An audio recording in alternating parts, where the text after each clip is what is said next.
Selamat pagi, kami dari SGDB 1. Pada kesempatan kali ini, kami akan mempresentasikan student project kami yang berjudul Herpes simplex keratitis. Sebelum kami memulai presentasi kami, saya akan memperkenalkan anggota kelompok dari SGDB 1. Kepada pembicara berikutnya, saya persilahkan.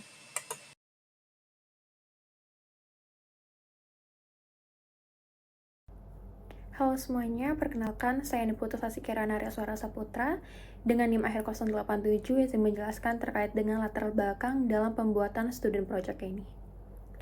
Keratitis herpes simplex merupakan penyebab infeksi tersering dari ulkus kornea, bahkan kebutaan yang disebabkan oleh infeksi berulang pada kornea akibat virus herpes simplex atau HSV. Terdapat dua tipe utama HSV, yaitu HSV tipe 1 yang biasanya berkaitan dengan infeksi pada area oral dan mata, dan HSV tipe 2 yang lebih sering menyebabkan lesi pada area genital. Infeksi primer HSV sering terjadi melalui kontak langsung dan permukaan mukosa atau kulit yang terpapar virus, dan biasanya berlangsung tanpa gejala yang jelas, sehingga sering tidak terdeteksi. Setelah infeksi awal, virus menjadi laten dalam saraf trigeminal dan dapat teraktivasi kembali menyebabkan infeksi berulang pada area dermatom yang terkena. Kekambuhan SV pada kornea dapat menimbulkan berbagai manifestasi keratitis, termasuk keratitis dendritik, geografik, stromal, diskiform, dan keratopati neurotropik. Penegakan diagnosis dibantu dengan evaluasi klinis, termasuk pemeriksaan dengan slit lamp. Uji laboratorium seperti PCR, ELISA, dan uji imunofluoresensi antibodi dapat digunakan untuk konfirmasi diagnostik, namun kultur virus tetap menjadi standar emasnya. Terapi tergantung pada pertemuan klinis yang biasa menjadi kontraindikasi untuk manifestasi yang berbeda. Maka dari itu, penting untuk mempelajari lebih lanjut mengenai keratitis herpes simplex agar dapat memberikan terapi yang tepat dan prognosis yang baik.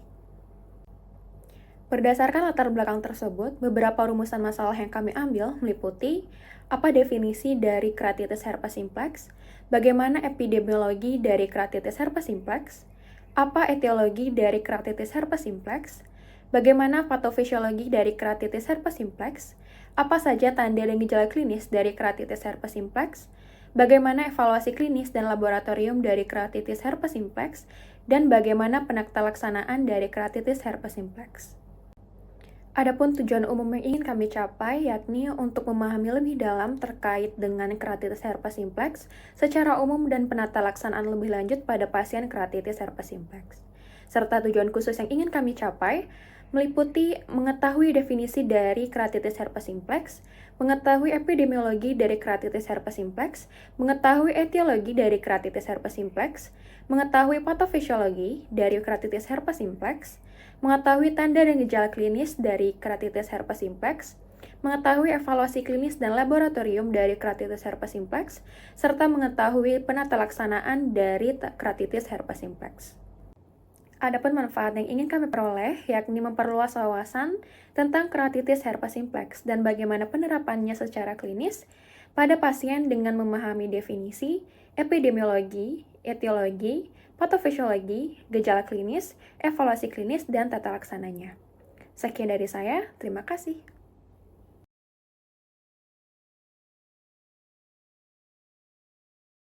Selamat pagi, perkenalkan nama saya Imadi Deswara Firyavan dengan 3 digit tim terakhir 069. Di kesempatan kali ini saya akan menjelaskan mengenai definisi dari keratitis herpes simplex. Jadi keratitis adalah kondisi klinis di mana sel-sel inflamasi menyulut ke berbagai lapisan kornea sebagai respon terhadap rangsangan berbahaya, baik dari agen infeksius eksogen maupun antigen dari dalam diri. Reaksi inflamasi ini dapat menyebabkan lesi supuratif pada epidel kornea dan stroma yang mengakibatkan terbentuknya ulkus. Keratitis infeksius tersebut menempati urutan kelima di antara penyebab utama gangguan penglihatan berat secara global. Keratitis mikroba dapat berupa bakteri, jamur, atau virus dan protozoa. Salah satu jenis keratitis mikroba adalah keratitis herpes simplex. Keratitis herpes simplex adalah kondisi umum dan berpotensi menyebabkan kebutaan yang disebabkan oleh infeksi kornea berulang dengan HSP. Keratitis jenis ini menjadi penyebab utama infeksi ulkus kornea dan kebutaan di seluruh dunia. Baik sekian dari saya kembalikan ke teman-teman yang lain. Terima kasih. Terima kasih, perkenalkan nama saya Gede Pramaditya Wahyu Saputra dengan 3 digit tim terakhir 045, izin untuk menjelaskan terkait epidemiologi dari keratitis herpes simplex. Keratitis herpes simplex menjadi salah satu penyakit yang menjadi ancaman besar pada negara-negara berkembang, terutama di Asia. Sebuah studi terkait keratitis akibat infeksi di Cina yang dilakukan pada 10 provinsi dengan total populasi 168.673 orang menemukan bahwa sebagian besar keratitis akibat herpes simplex di Cina terjadi pada wanita dengan usia 15-59 tahun.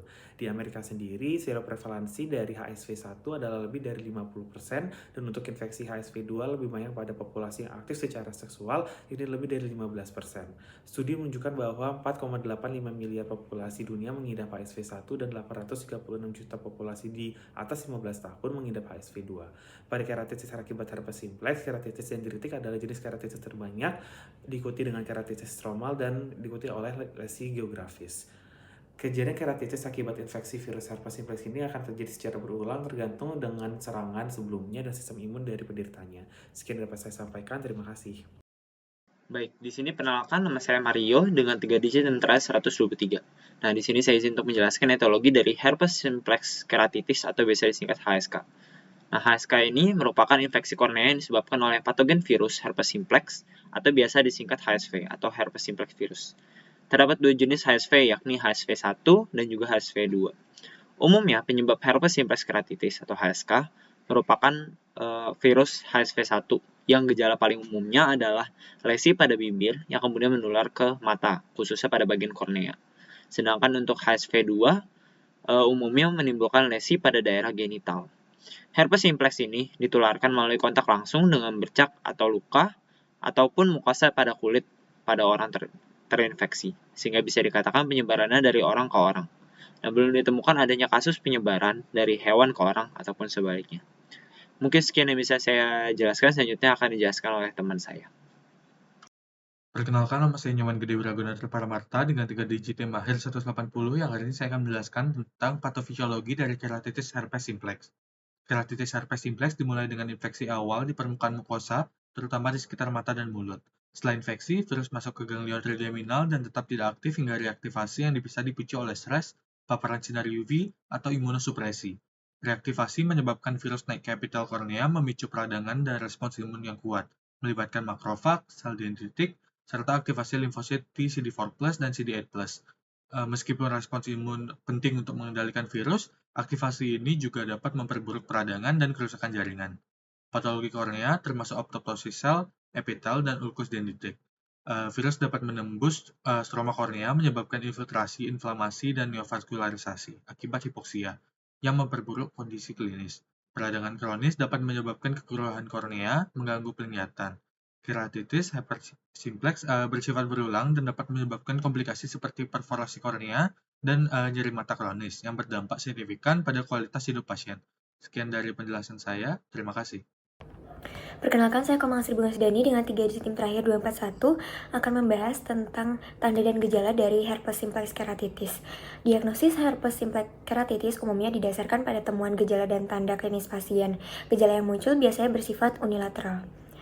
Gejala yang dirasakan pasien meliputi rasa lepuh yang menyakitkan pada area lesi, konjungtivitis, fotofobia, blefaritis, berkurangnya tajam penglihatan, sensasi benda asing, kemerahan, dan juga berair.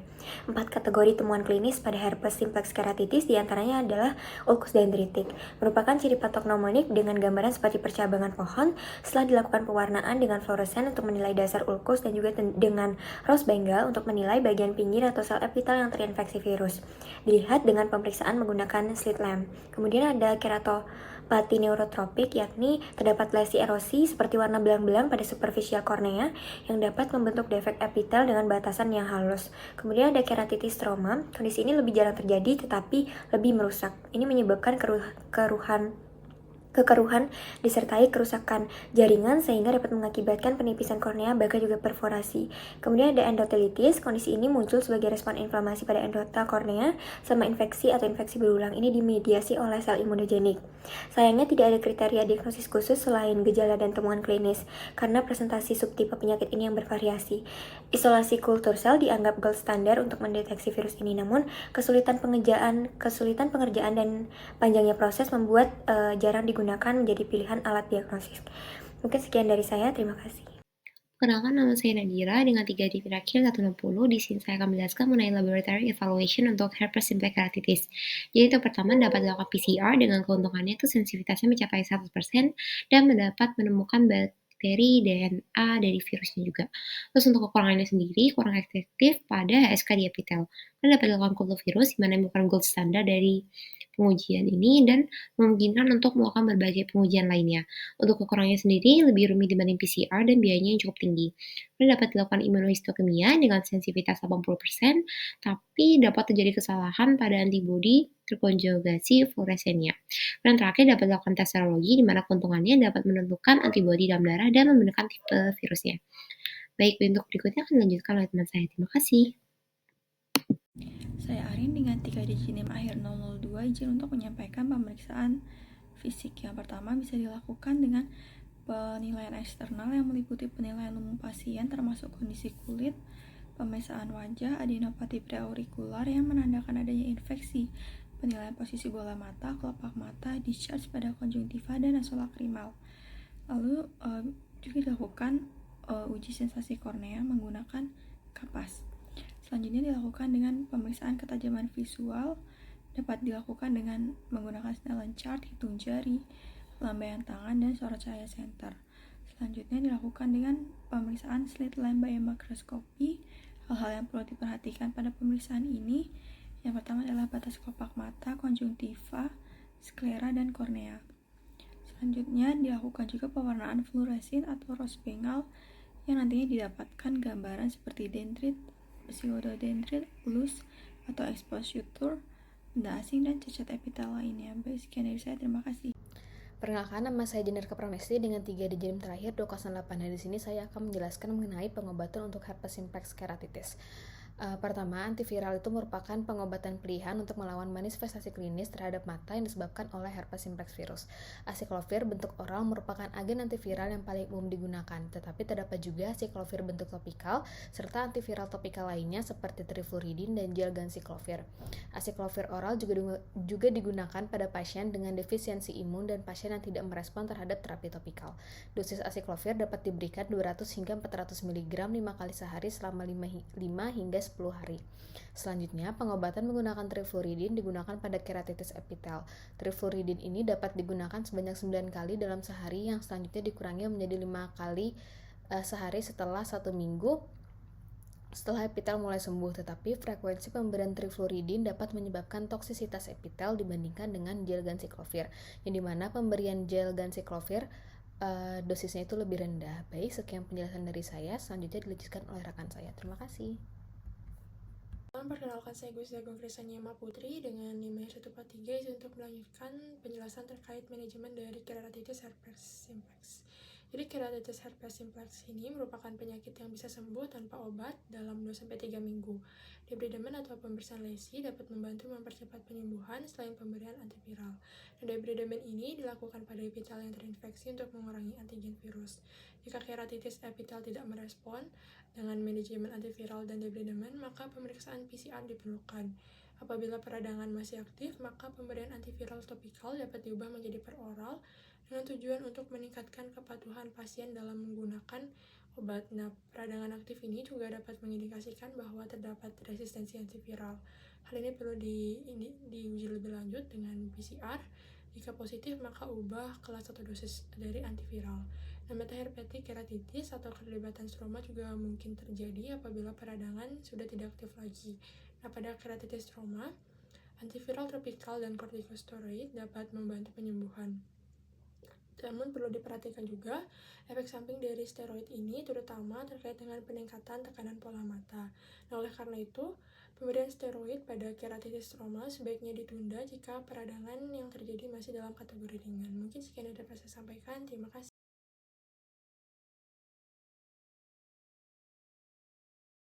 Baik, perkenalkan, Nama saya Feroza Husni Adikba dengan 3 digit NIM terakhir 102.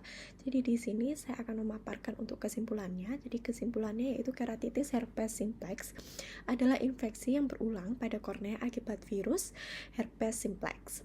Kekambuhan HSV dalam kornea ini dapat memunculkan manifestasi dan gejala seperti lepuh pada area lesi, konjungtivitis, menurunnya visus mata, fotofobia, blefaritis, adanya sensasi seperti benda asing pada mata, terus ada kemerahan dan mata berair.